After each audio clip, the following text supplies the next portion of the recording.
दोस्तों, एनटीए ने सीयूईटी का रिजल्ट अनाउंस कर दिया है।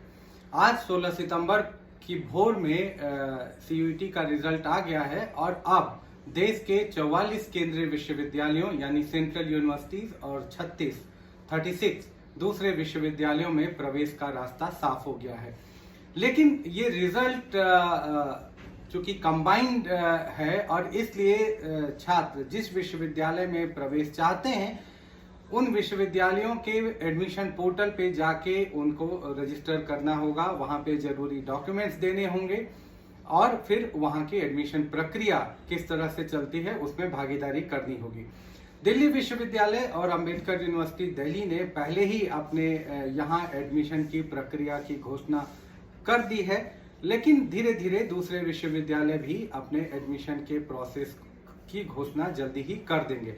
अलीगढ़ मुस्लिम यूनिवर्सिटी ने कहा है कि वो काउंसलिंग करेंगे जो भी लोग वहाँ एडमिशन चाहते हैं और सीयूईटी का जो उनका स्कोर है उसके आधार पे वहाँ पे काउंसलिंग सेशंस आयोजित किए जाएंगे और फिर एडमिशन की प्रक्रिया शुरू होगी।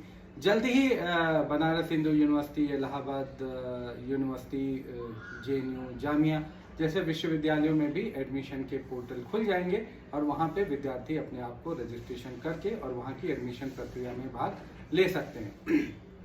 सीयूईटी का रिजल्ट देखने के लिए आपको cuet.samarth.ac.in पे लॉगिन करना होगा और वहां पे आपने कितना स्कोर प्राप्त किया है इसकी जानकारी आपको मिल जाएगी। और फाइनल जो आंसर्स की है वो भी एनटीए ने रिलीज कर दी है, तो फाइनल आंसर्स की भी आप वहां पे देख सकते हैं। ये जो सीयूईटी का एग्जाम देश में दूसरा सबसे बड़ा प्रवेश परीक्षा है और जिसमें 14 लाख से ज़्यादा लोगों ने भागीदारी की और 30 अगस्त तक परीक्षाएं अलग अलग चरणों में चलती रहीं। देश के बहुत सारे शहरों में ये परीक्षाएं आयोजित हुई और अब उसका परिणाम आया है। लेकिन इस प्रक्रिया में निश्चित रूप से छात्र और उनके पेरेंट्स काफ़ी परेशान भी हुए क्योंकि रिजल्ट आए हुए 3 महीने बीत चुके हैं और अभी तक उनका एडमिशन नहीं हुआ है। अंबेडकर यूनिवर्सिटी दिल्ली ने कहा है कि 12 अक्टूबर तक उनका एडमिशन पोर्टल खुला रहेगा और वहाँ पे एडमिशन की प्रक्रिया 12 अक्टूबर तक चलती रहेगी। ऐसे ही दिल्ली विश्वविद्यालय ने उन छात्रों को भी मौका देने का ऐलान किया है जो सीयूईटी नहीं दे पाए हैं, उनके लिए एक मिड एंट्री का प्रावधान किया गया है और उसके लिए 1000 रुपये फीस रखी गई है। अब छात्रों को अलग अलग विश्वविद्यालयों के पोर्टल पे जाके रजिस्ट्रेशन करना होगा और उसके लिए कुछ शुल्क भी देना होगा। आप जितने अधिक कोर्स में अप्लाई करना चाहते हैं आपको उसके हिसाब से रजिस्ट्रेशन फीस देनी होगी और बाद में फिर जब आपका एडमिशन होगा तो आपको एडमिशन फीस देनी होगी। और जैसा कि आपको पता है कि जब विश्वविद्यालय में आप एडमिशन के लिए जाएंगे तो आपसे जो डॉक्यूमेंट्स मांगे जाएंगे मैं एक बार फिर से उनको दोहरा देता हूं। आपकी एक स्कैन फोटो होनी चाहिए, आपका स्कैन सिग्नेचर होना चाहिए, आपका हाई स्कूल और इंटरमीडिएट 10th और 12th की मार्कशीट की स्कैन कॉपी होनी चाहिए, आपका एक पर्सनल आइडेंटिटी कार्ड चाहे वो आधार कार्ड हो या ड्राइविंग लाइसेंस हो उसकी स्कैन कॉपी होनी चाहिए।